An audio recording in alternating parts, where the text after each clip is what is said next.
Shalom, shalom, goddammit. Welcome everybody on this fine Saturday Shabbos morning on the air. Normally, on Shabbos, I'm doing what any rabbi should do, which is, staying at home and secretly watching Netflix. But I was drawn out of my domain by the opportunity to talk to someone who basically has a David and Goliath story to tell. And she would be the David person. This is someone who took on the biggest possible thing that you could take on, which is the American government. And she felt wronged and abused in her work situation. She went up against the bosses, the people in power. They tried to smack her down, so she brought it all the way to the Supreme Court of the United States of America and fought them. And now she's written a book about it. It's called Bar None. A defiant little ranch girl's refusal to give in takes her from the mountains of Colorado to the bench of the Supreme Court. That is the longest goddamn subtitle I have ever heard in the entire history of book writing. Couldn't you have gotten a short... The title's great, Bar None, but Valery Orr, really, this is your subtitle? It's really my subtitle. All right, well, you are a defiant little ranch girl. So were you born in Colorado? I was born in Kremling, Colorado. Where? Sorry? Kremling. It's about 90-some miles west of Denver, a little bitty town. If you ever go to Steamboat, you go right through Kremling. Oh, my. Someone asked me if I liked Kremling, and I said, I don't know, I've never Kremled. But, thank you so much. So you were born there on a farm, a ranch, or what? My great-grandparents homesteaded a ranch just out of Granby in 1883. 1883? So we're pioneers of Colorado. So do you still have the same place that they had? We still have the same ranch. My three brothers and I own the ranch, and we still run cattle and So are there things that you can point to in the house where you can go, that was there 130-something years ago? Yeah, one of my treasures is a wagon bow that my great-grandparents used, a covered wagon to go over to Empire to get supplies twice a year. And so we still have some of those old family heirlooms. Oh my God, that is amazing to me. Because all my heirlooms, they're buried in Russia somewhere. I can't trace my past back more than 28 years, quite honestly. That's what happens to Jews. But so what are your earliest memories growing up on this ranch in Kremling, Colorado? My earliest memory is being outside on the ranch and just being free to run and go every day. I was set free after breakfast and was able to just run the land, and we had to work very, very hard. Yeah. We started working at a very young age. And like 1.5 or... Well, I maybe about 3.5. Okay, so give me a couple of years. But I think my earliest memory is about 4, helping my dad on the ranch with, helping get cattle in the corrals, and, my grandfather was milking cows, those kind of things. So here's something I never understood. You have these giant, I'm not a joke. You have these sheep or pigs or cattle, right? They're out of the pen. They're 10 times bigger than you. How do you get these things back in? You can't do that. They're not pets. You can't go, come, Flossie. What do you do? Well, I learned to whistle really loud. I have a very loud whistle, and I had to learn to do it with my hands and without my hands, because you never know what kind of manure you're going to get on your hands. Right. So a loud whistle is very handy. I learned that. So, but that would startle. Wouldn't that tell them, go back in? Wouldn't that just set them running? Depends, but when we'd gather cattle, we were usually on horseback, and we would have 2 or 3 on horseback, and you just learn how to move the cattle very gently. You don't want to startle them, and that could start a stampede. Have you ever seen a stampede? Oh, sure. I'm not talking about the Greeley stampede. I'm talking about a real one with I sure have. What the hell happens? Well, they get spooked. And? The cattle get spooked, and they'll just take off running. Actually, we prefer to say they get African American. It's not a nice word anymore. But so they take off running, and what? And you've just got to stop them. How do you stop them running? You get ahead of them. You have to just gallop right on up ahead of them and head them off at the pass, so to speak. And you can do this? Sure. That's how we grew up. We grew up on horseback.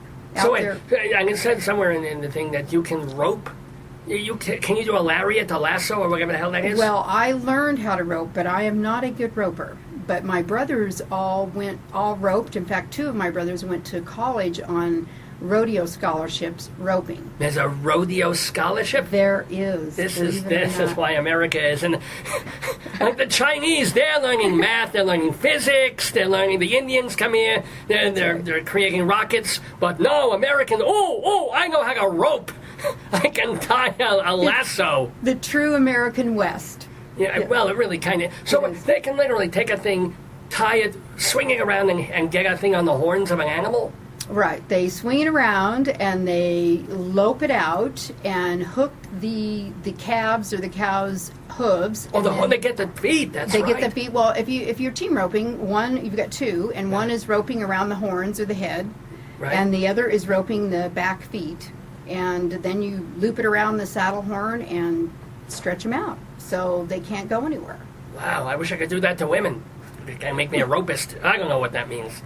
Anyway, we're talking, by the way, with Valery Orr live in the neighborhood on the Dave's Gone By radio program of the air about growing. And there was another thing. You branded animals. We did. We branded. Well, the way I described it to my granddaughter when she was 4, branding is similar to a identification card that we have as humans. You have to have your brand on your cattle to know which cattle are yours. That's fair. So that's what branding is all about. It identifies your cattle. Couldn't you just do like spray paint or something, indelible ink? I don't think that would last very long. Even indelible, cattle don't molt. No. They keep the same fur the whole time. I don't know. Well, you brand it into the hide, and it sounds terrible. It does sound terrible. Their hide is very thick, and it does not hurt them. So you like to think? Hurt them. Yeah. Okay. Sure, it doesn't. It doesn't. You tell yourself that. Of course it does. Well, they say that when you did you have horses too? We did. Yeah, of course you had horses. You Sure. mentioned. So did you ever shoe a horse and do any of that thing where you put the nails through the? Well, I didn't personally, but we did it on the ranch. You have to keep the horses with shoes on, or their feet get very tender. So Actually, we're watching this morning thing about horses with a potentially broken leg. Why is it you have to put a horse down if it breaks a leg? horses' bones, their skeletal structure is so much weaker than like cattle or even humans. Yeah. And there's a lot of weight on the top with their bodies, and when they break a leg, they can't heal, and so they can't walk. So can't you give them a wheelchair? A big one. Wouldn't that be great? Well, Well, they yeah, tried well, to do that with Barbaro, the racehorse. They put him in a sling and tried to get his leg to heal. and Right. It wouldn't heal. So, but you keep him in the sling then. Mm-hmm. Well, you know, the horse doesn't have to, well, we're going to shoot you. It's like, no, keep me in the sling. I'm good. I'm going to have to watch. Give me some TV, some sugar cubes. I'm fine. I can live for 30 years not doing anything. They say a horse's mentality is about like the 7-year-old of a human, so I don't know whether they would actually be able to think through that. Well, if there's a shotgun pointing at the back of their neck, I think they would think very quickly. They would say, you know, I won't be any trouble. You just change my sling once a month, keep it clean. Just feed me. Yeah, that's water it. me. I don't see. Scoop up the manure. Right. You bet. No, but seriously, why do horses have to heal? Why not? Why you have 3-legged dogs that can cut the leg off, and the dog runs around and jumps and does all those things? I say we can do that with horses too. Maybe. Well, I would love to see your invention, Rabbi, because that would save so many horses on the planet. That is fantastic. A prosthetic horse leg. Yes, I love it. I love it. I would love to see that. I should go on Shark Tank with this. You really should, because it would have saved my very favorite horse in the world was named Buck, and that very thing happened, and he got his leg stuck in a cattle guard and broke his leg, and we had to put him down, and I was heartbroken. It's my favorite horse. So But there was no other way. Then you can't just keep a horse alive in a sling for a few years. You just can't. That's sad, but it's just the reality of ranch life. Shark Tank, here I come. I'm gonna like a little horsey leg or a hoof, a fake hoof with real fur on it. I mean, you know, you make it look nice. You can design it. Of course. You know. Yeah, and we don't brand horses, so you wouldn't have to worry about There you go. any kind of No identification branding. there. You know, I might put a couple of bows in his mane. Of course, You braid know. the tail. Make it look really cupcake. He would have to be circumcised. That would take a while. I don't know. I wouldn't want to do that. No. And I don't want to see that. No, neither do I. Okay, so let's talk about your book and also what caused the book. What happened to you? So you're on this ranch. That's what you did, and that's what you were being groomed to grow up and do as a person, as a full thing. Were you gonna run the ranch as an adult or do other things? No, I was raised on the ranch with 3 brothers and all hired men. And the way I put it is there was no pink saddle that they put on my horse and said that Val didn't have to get off and shovel the manure or work. I had to work just as hard as my brothers worked. Right. I was expected to do the same, and I had the same rewards and same consequences as my brothers. So when I actually went to college here at UNC, Right. and when I graduated from college, And you were taking, what was it? It was rec.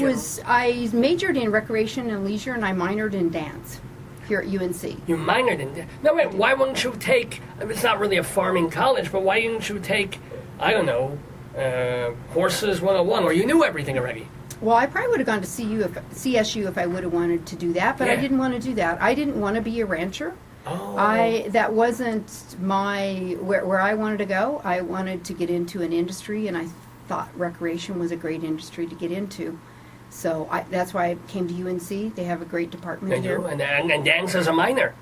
I did. I loved it. And so I was a competitive gymnast for a lot of years. I give my grandmother and my mother credit for getting me off of the ranch and seeing the world in a little bigger way besides just the 4 legs on the ranch.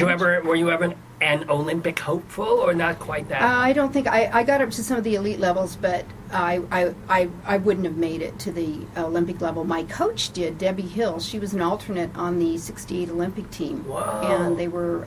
She was an excellent gymnast. What was your specialty? What's the thing that you I did? loved floor exercise. I just loved the music and the dance. In fact, I was here at UNC actually in gymnastics, and I was just practicing some leaps and went across the floor, and my knee went out. And I had my first knee surgery. That ended it all. They should have shot you. See, that's the could've. deal. They could have. Your knee went out, you broke the leg, you're useless. But the They beauty, try- yeah. the beauty of it is that I then discovered dance in a very big way, and I'm passionate about. They have one of the best jazz dance professors that was here in the 70s, and she was amazing. Who was that? Who was that? Fern Tresvan was her name. Fern. She was amazing, and I fell in love with dance and went on and actually coached a competitive dance team No kidding. years later. Yes, and that was great fun. I love that. I love the creativity of choreography and movement and dance. But what were you doing for a living?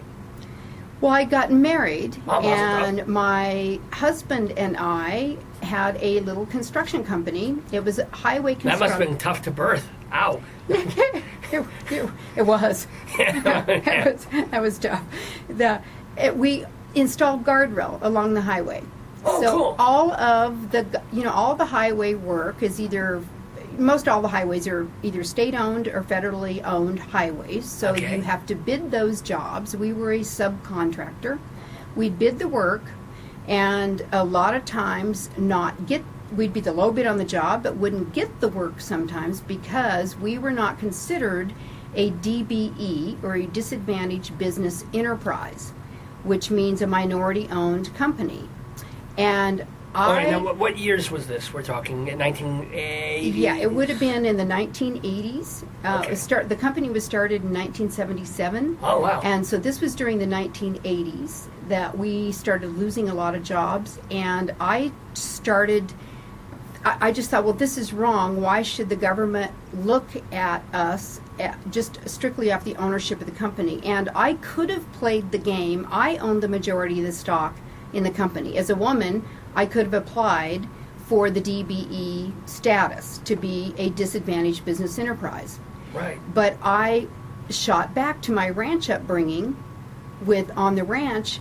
There was no affirmative action on the ranch. I absolutely thought it was wrong for me to use my gender in a way to compete when Well, wait, when people knew you were Valerie could be a male name, but some people didn't necessarily know that you were a woman when you were going for No, they knew I was a woman, but you have to apply for what's called DBE status. Right. And you didn't want to do that, though you could have because you're a woman. I could have, and a lot of companies do that. They front their company with a woman or a minority, but they're not down there running the business. Well, let me ask, since you were jobbing out really the jobs, you were just laying the bids, and then you were subcontracting everything. I imagine half the people doing the actual work were Mexicans.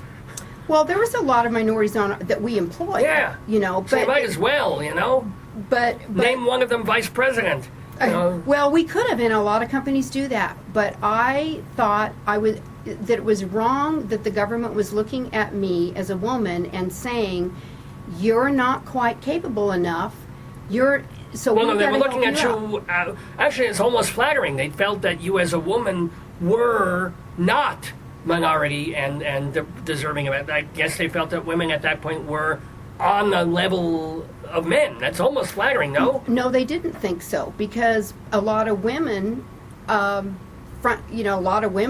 for DBE status. I was the so you didn't bother. If you had done that, I could have gotten a little bigger piece of the pie. Right. But I did not feel it was right for our government to give us jobs based on something we have no control over, which is our race and our gender. And this is all at a higher cost to the taxpayer, by the way, because they will give somebody a job at a higher bid, and we all pay for that. Of course, yeah, it comes out. And I went down to the Colorado Department of Transportation, and I said, can I help design an emerging business program? Let's help people coming into the business with their bidding, their bonding, with just help them. Yeah. But after 5 years, they need to graduate out of that and compete. And that was the deal breaker, because some of these companies use this for 20 years or more, and where they get a little bigger piece of the pie strictly based on their race or their gender.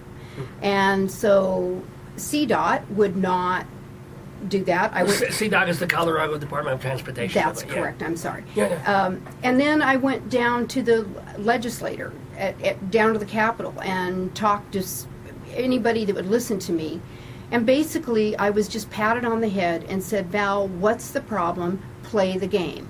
Become that DBE company. Well, if you were already in business for many, you couldn't even do a DBE anymore, right? Oh, it could have. Oh, you could have. You still could have even. Right. After, yeah. And I just said, no, it's wrong. I researched the neighboring states of Colorado to see what their DBE programs were, and I found out that all the states have a certain percentage, and that's when I realized that this is not just a state issue, this is a national issue. And we just kept losing job after job, and it was really scary because it was affecting our livelihood. And we were losing a job based solely off of the race or gender of the owner of the company. And so that was frightening. So, I mean, you don't like to use this word, but you're saying in a way it's reverse discrimination. Right. The fact that because you are, I mean, if you were black, let's put it this way, if you were a black woman, would you have done this DBE thing, or would you have even then said, you know what, fair is fair? Fair is fair. That's exactly what I was saying, because I'd pull from, it didn't matter what color I was or what gender I was. I go from my upbringing on the ranch of learning to stand on my own 2 feet. And that is what truly elevates a woman or a black person. When you stand on your own 2 feet and have the courage. Or if you're a horse in a sling on your own 3 feet. That's right. Yeah. Yes. Yeah. If you can hobble around enough to do that.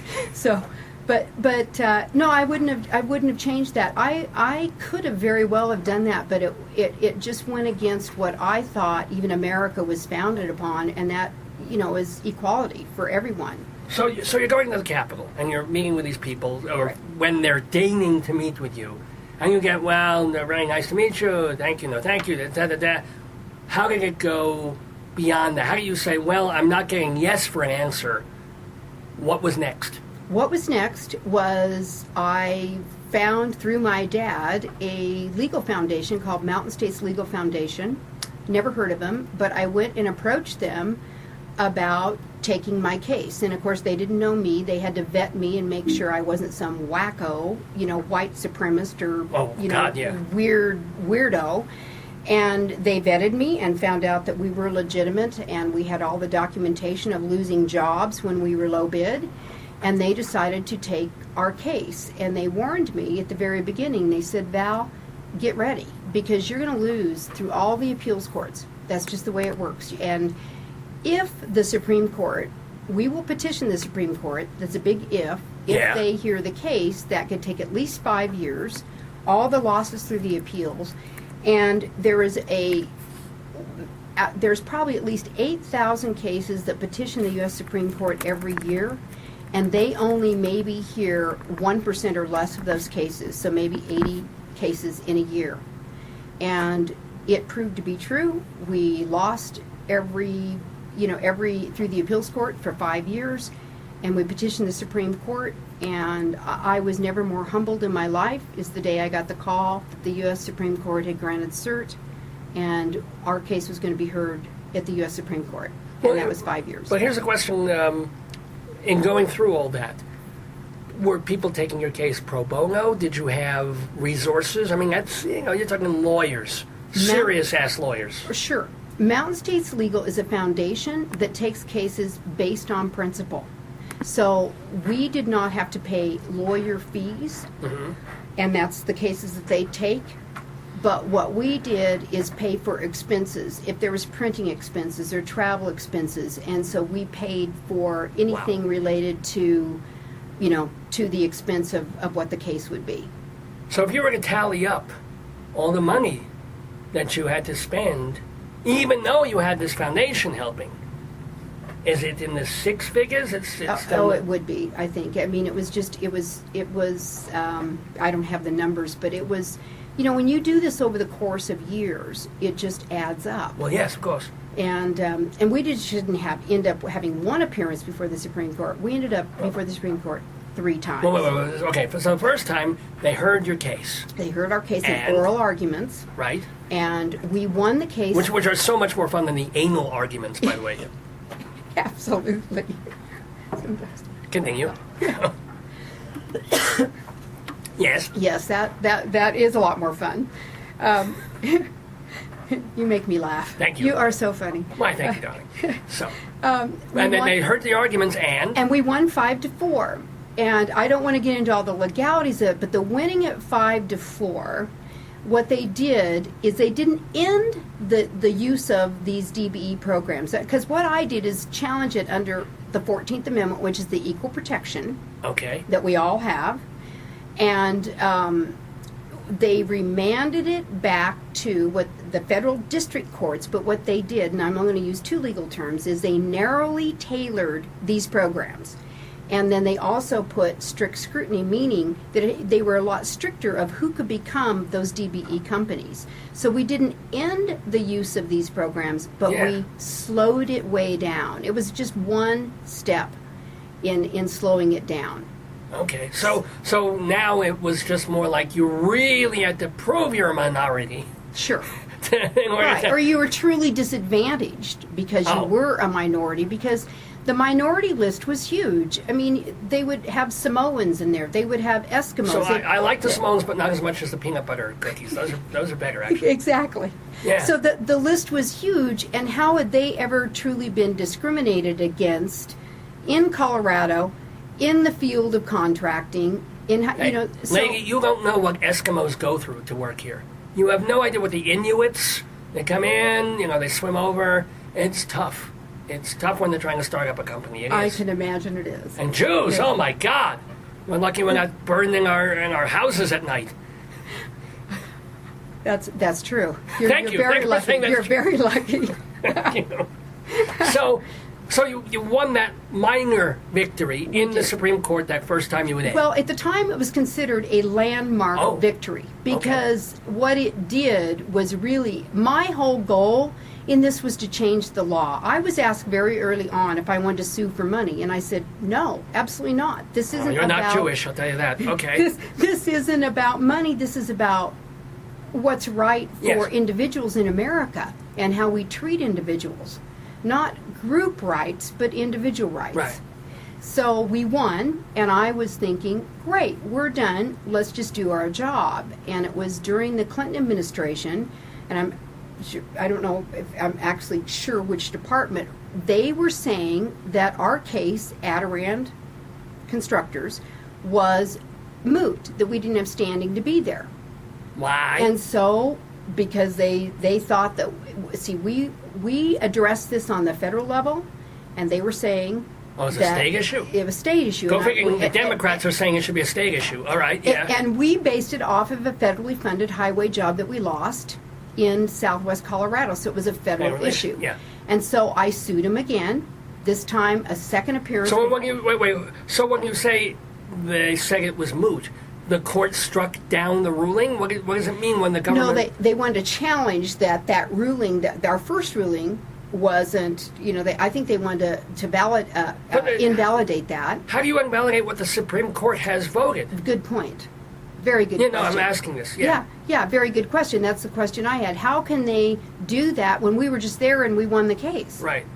So I took him on again with a second appearance, not an oral... Who are you fighting this time? I'm fighting the same...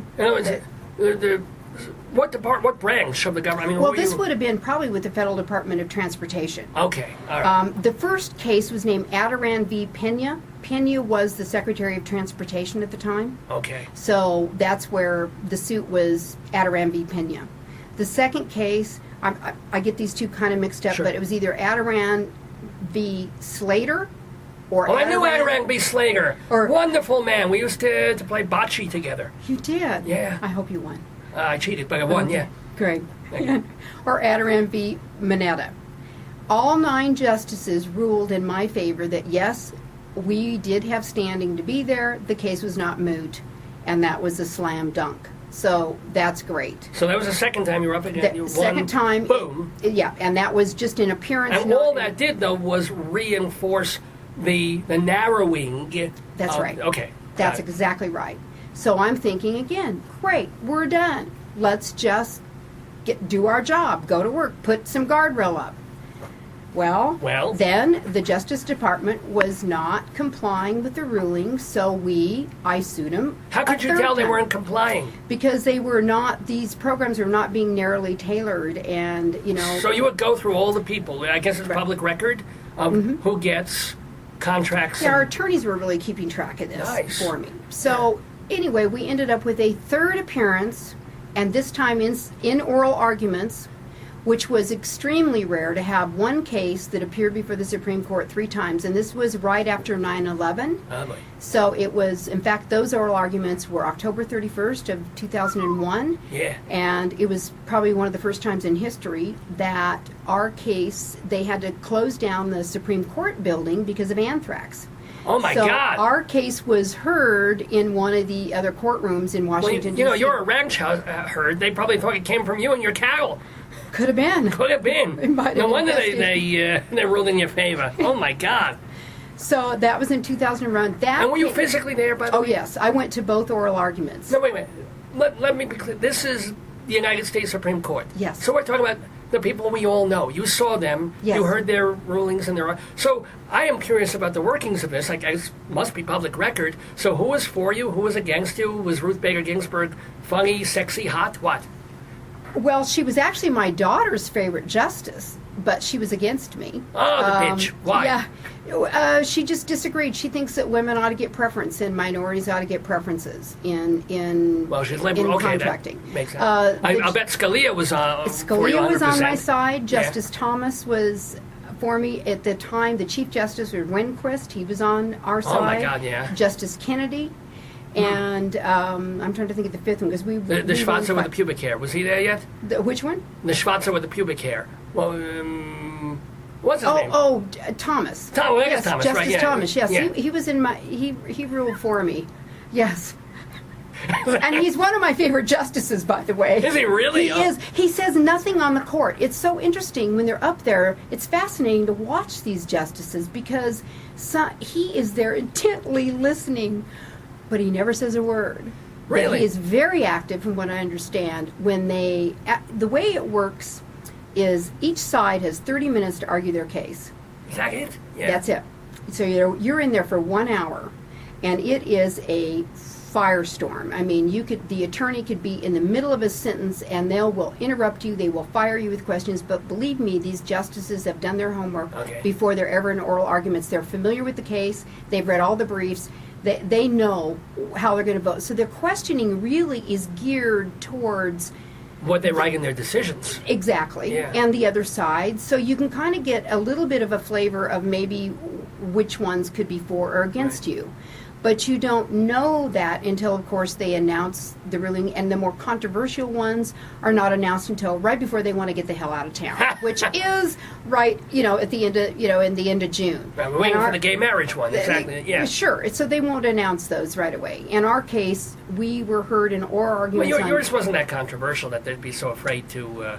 Well, it was, because we were challenging, this is a race and gender issue, and we were challenging, race and gender preferences. Fair enough.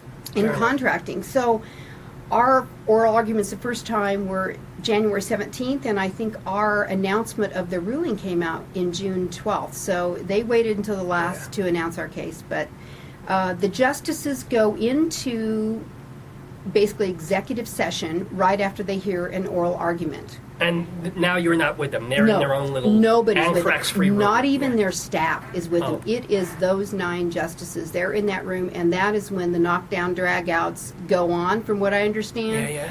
And how they are going to vote, and then they vote, they decide a case, and then they decide who's going to write the opinion for the case. In my case, Sandra Day O'Connor wrote the opinion. Yeah. And she was voted on our side too, so that was my 5. And so it was 5-4 again. 5 the to final 4. one. No, the final one. Interesting. They decided not to rule because there were some procedural issues.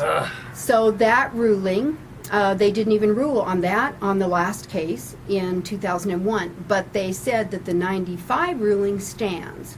Okay. It gets complicated, and I tell you, writing this book was extremely challenging to write the legal story of this without getting lost in the tall weeds. Of course, it's very complicated, but I think I achieved that. So. But the book, by the way, is called Bar None. It's by our guest in the neighborhood, Valery Orr, O-R-R, or as I like to call her, Iron Ore, because she's obviously got the backbone like that. How do people get a copy of this book? My book is on Amazon. Good. And it'd just be Bar None, Val Orr, or my website is Valery Orr, V-A-L-E-R-Y, Orr.com. And Orr with 2 R's. That's right. V-A-L-E-R-Y-O-R-R.com. So you can get it from the website, or if that's hard to find, Amazon also. That's correct. I guess B&N, Barnes. I mean, the usual places people can get books. Sure. But Amazon's the best way, actually. So when did you start writing the book? I started a couple of years ago.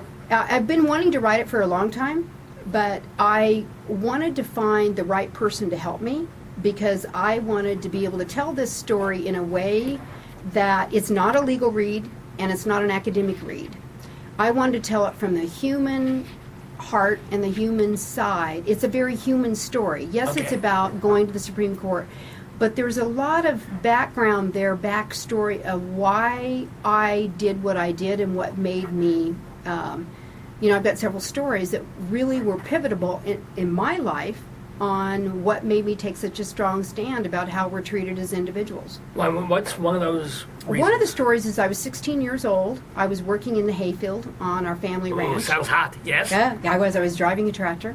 Ooh. And my grandfather, my dad's dad, came to me in the hayfield and said, Val, there are 3 guys here to see you. Oh, this is getting hotter. Right, and this is way back before cell phones or email. I had no idea. And so we drove into the ranch, and there were 3 guys there. One of them I recognized was a really dear friend of mine. His name was Gary Simpson.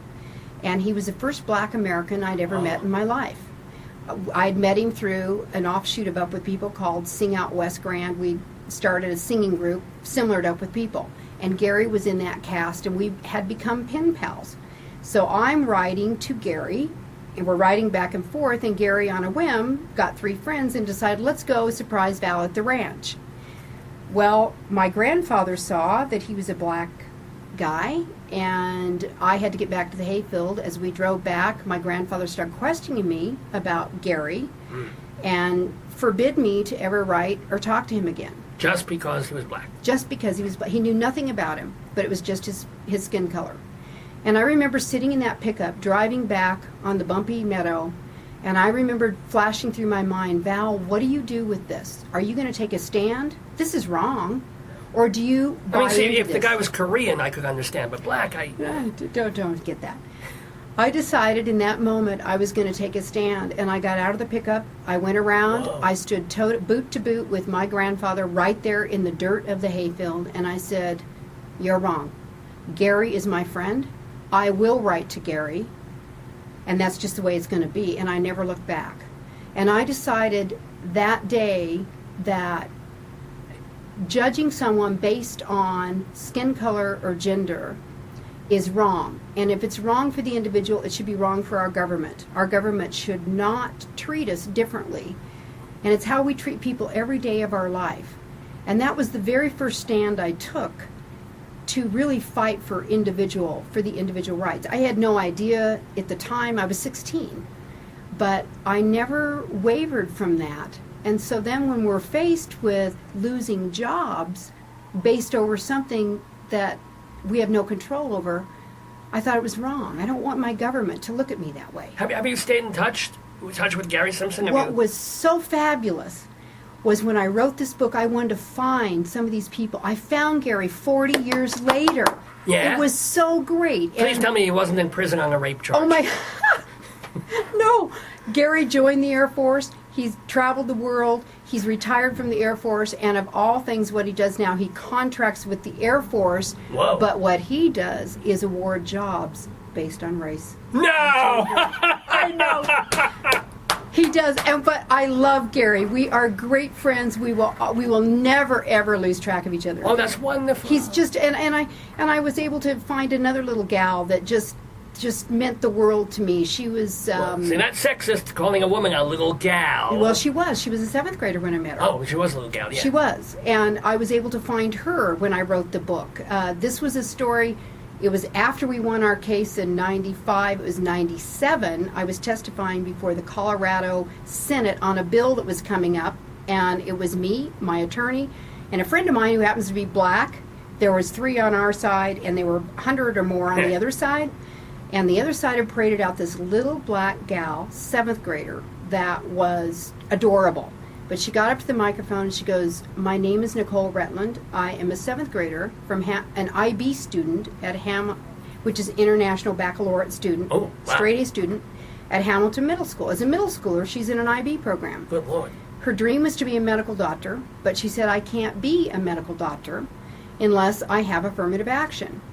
So she was on the other side of what you are usually, okay. She said, my grandparents used affirmative, my parents, and I can't be a doctor.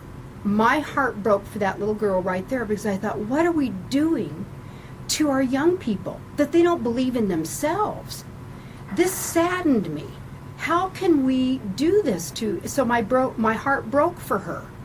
So when I wrote the book, I wanted to find Nicole. I had even forgotten her name, so I called the archives, got the 7 hours of recording of all this testimony. The minute I heard her voice, I had her name. I went and I found her, and she's at Howard University getting a PhD in microbiology. Oh, no, wow. I went out and I interviewed her, and just a delightful shining star. Just... Yeah, well, Howard University can use one right now, but yeah. Yes, but what I loved about... We talked for a couple of hours, and at the end of the conversation, I said, Nicole, what do you attribute your success to? And she said, God, my community, meaning her family, the support she'd gotten with her family and community, and her drive and intelligence. And we talked a little longer, and I said, do you realize you never said one thing about affirmative action? I said, you are a shining star. You would have done this regardless. Maybe. I believe she would. Sometimes you need a leg. I'm not 100% against affirmative action. I do believe people are denied things. Mm-hmm. I mean, if you look even on television now, how many people are white and how many people are black? Sure. And I mean, there's still... There is, and I would never deny that. I would never deny that there's racism out there. There is. There's sexism out there. Oh, yeah. By the way, you're kind of hot, I should say. Nice boobs. You just actually made my face turn as bright as my red shirt today. See, now you're colored. You can get a DBE. I can. Well, I could anyway. I'm a woman. That's true. Wait. Yeah. So, yeah, but no, there are those. There is discrimination. Any way you slice it, there will be, and there always will be. But we can't fight discrimination with more discrimination. And I'm trying to help people realize to believe in themselves far more than some program run by people that know nothing about them. Well, one of the things that people are talking about now is the disparity between the ultra-rich and the rest of us. Not just the poor, but the middle class. That's the big thing now. So, there are 8 people who own 90% of the world's entire wealth. And then they're going to have opportunities and create everything around us in a way that millions of people will not. Isn't it fair to have programs and things that give everybody else a leg up? Well, there will always be disparity in economic disparity. I would far prefer there's legacy disparities in colleges. Just because one generation goes to Harvard, then should the next generation get in, even if they're not really qualified enough? Fair enough, yes. While they were keeping out Jews, or having exactly a quota of Jews and blacks, yeah. That's exactly right. So I understand that there will be those disparities, but I think it's important that we elevate the individual enough that they know they can compete. They know that they can, let's get them help, but at some point they have to fly on their own. They can't, I am all for equal opportunity, the whole but we're point not of going to affirmative action is to give people a launching pad. When they don't have, you can jump up, or you can jump up from a trampoline. If you jump up, you go so high. If you get on a trampoline, at least you can reach the shelf. But what does that do to the person that didn't get that trampoline? And they deserved to get it because of their grades, or in our case, the low bid on a job. But the thinking is that that person will have other opportunities anyway. That the person who is being denied because of race or economic disparity or background won't get anything. This other person, okay, they'll miss this, but because they can do all these other things that the other person isn't getting a shot at. How do you respond to that? I will say this, that I truly believe, like the Civil Rights Act of 1964 needed to happen. Absolutely, and for the right reasons. But what has happened is the pendulum has swung so far the other way that then it became discriminatory against a whole nother group of people. And that's, in my view, just as wrong. And I'm trying to get the pendulum back to the center of let's help those that are less, more disadvantaged. So if you're doing that, let's help those who are disadvantaged. If the minute you say that, aren't you discriminating on some level who isn't disadvantaged? Someone with the same skills, the same, etc. Well, this is where I think as a nation we've got to really study how we fashion these programs, whether it's getting into college or whether it's public employment or whether it is a public job. Anything that has to do with state money has really got to be scrutinized in how we do, because the taxpayers pay for this. Well, of course. So what about the Obama idea of 2 years free college for everybody? Well, I disagree with that. I think that that again, we have to earn our... Well, you have to pass high school. Sure, you have to pass high school, and you also, it's like when people wanted to get into, like, the Ivy League schools. Maybe not everybody's cut out for an Ivy League school, so maybe they need a state college or a state university. Fair enough. So let's help them, but it shouldn't be up to a taxpayer, I believe, to fund whether somebody goes to college or not. or gets into college or not. I think that should be an individual responsibility. Well, there we go. Now, thank God you're in a position, if you can spend six figures on lawyers, you can send your kids to college. What about someone who wants to send their kids to college? They're capable, but the parents don't make X amount a year. They make 30 grand a year. And it's all they can do to feed the kids, let alone have a college fund. Sure. That is an issue. It's an issue. I agree. I agree with you 100%. So doesn't that fix the issue? If everybody, no matter race, color, whatever, gets free college, yes, it comes out of taxes, but everybody goes if they want to. And they can pick the college that they're suitable for. I just think the more government involvement we have in our lives, Republican. the less free we are. Because I don't want my government, dictating that to me in any way. And Government is not. You know what? If you want to send your kids to a college that you pay for, I'm sure you could. I'm sure the college would be very happy to take your money. Government isn't dictating. You must send your kid free. It's saying, you know what? We're going to make money available, so if you want to, you don't have to pay. How is the government dictating in that case? They're not dictating. That was probably a poor use of the word. No, but that's the Republican line. It's like, we want Republicans out of there. We don't want them involved at all. States issues or individual rights, blah, blah, blah. So if somebody wants to send their kids to college and it could be free, but they feel like giving a donation of, $12,000 a year for room and board, they could. Well, why don't we base, instead of basing it off of a government mandated, this is, it's forcing the taxpayers to pay for something that, like roads? Well, sure. Why is my tax money going to pave a road in Iowa? I don't. That's right. Then why should my tax money go to pay for somebody's education when, maybe I don't. No, but my argument was ludicrous. Mm-hmm. Okay, as always, roads and bridges have to be reconstructed. Or else they fall down and go boom like they did last week. And you may have to drive across Iowa someday, so you'll be pretty glad that Iowa has roads in. I'll hire a chauffeur. That's my affirmative action. I'll find a minority, maybe a Samoan, quite honestly, because they're good drivers. Yeah. They probably are. We're talking with Valery Orr here in Dave's Gone By. It's 11 o'clock in the morning, Mountain Time. Let's see, any more questions that I have for you? Oh, yeah, since we're talking politics and since we're getting into it in a nice way, in a gentle way, and I'm playing straw man and trying to chip away at your argument as you chip away at mine, but you are politically involved. You were helping a guy who almost became governor but did not, Bob Beaupre. What did you like about him?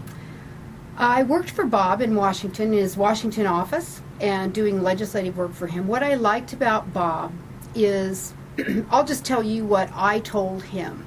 Okay. Hey, Bob, you have soup on your tie. I only really need to know that. Yeah. And he would laugh at that. Yeah. Bob worked in the real world as far as he was a dairy farmer, he was a banker, and what I said to him, one day we were headed bankers do not work in the real world, excuse me. Dairy farmers, sure, but not bankers. Yeah, right. Continue. He grew up that way, getting his hands really dirty. What I loved about I said to Bob one day, we were headed to a meeting in Washington, and I said, you connect with the real, you're not a career politician. And I loved that about him because he had worked in the world to where he knew how the world worked. He wasn't just a career politician. And I think that's really important for anybody going to go into office, that they've really experienced the world. Well, that's what killed Udall in the last election. The fact that those ads that said he's a politician, his father was a politician, his grandfather, enough, too many politicians. And I think that really took with the voters who at that moment were against anybody who had been in office for more than 4 seconds. Oh, sure. And I think it swings, It's already swung back. Sure. Hasn't hurt that the economy's been going gangbusters. But so, I mean, I like John Hickenlooper. I think he's been doing a good job. He did beat Beaupre. He did. It was a close election. Gotta give him that. So what was the one thing that you wanted from Beaupre that Hickenlooper wouldn't be doing? Well, I think, what I think is Bob would really limit the involvement of government, and in a way that frees people more so than just the standard line of we've got to have government. Government can be the end all to everybody's problems. I think Bob would have been. I'm not opposed to Hickenlooper necessarily. Right, I think he's done a good job. It wasn't, but I personally know Bob, and I felt like he would have been a really great governor. I just worry that, again, if you take government whatever away, there would be a fracking drum right here in this room. At a certain point, you have to get government involved to protect people. I'm not anti-government, but I think there's got to be a limited government, and I just see an encroaching. And the more the government encroaches, I feel like the less freedom we have as individuals. And my whole thing is about the individual being free to pursue what they want to pursue without the hamstring of government involved. Okay. All right. Well, you make that clear not only on the air, but in your book, Bar None, in which you took on the Supreme Court not once, not twice, but 3 times, like sneezes. You ever notice they ever come in ones, is you sneeze, achoo, and then you're waiting for that third one. That's and then, right. Boom, it came with you for the Supreme Court in your book, which you can get at Amazon.com and at, by the way, your website, ValeryOrr.com, ValeryOrr.com. Looking forward to reading this book, even though I now know the whole story. Yeah, I always say I'm going to read the book, but then There's surprises in there for you. Oh, It's good. Very, very personal. What page? Ooh. Oh my gosh, there's all kinds of surprises in this book, and it's. Are there sex scenes? Well, not quite. Damn it. There are some very personal scenes that were extremely difficult to write. Did they involve Bill Cosby? No. Oh, all right. Darn, No, that would have good. been juicy, wouldn't it? Well, kind of. Well, you would have been asleep for most of it. But That's true. Well, he wouldn't have gotten that far with me if that. There you go. That's right. Yeah. You would have taken him on to the Supreme. You would have opened your mouth more than 30 years later. That's right. I'll give you that. Oh, absolutely. That would have been immediate. Well, we thank you so. I shouldn't put it like this, but we thank you so much for opening your mouth to us here in the neighborhood on the Dave's Gone By radio program of the air. It's been absolutely a delight talking with you, and we wish you much more success. So you're still with this company? You're still contracting for highway? No, that's my ex-husband. What do you do he now? owns it. Oh, your ex-husband? Yeah.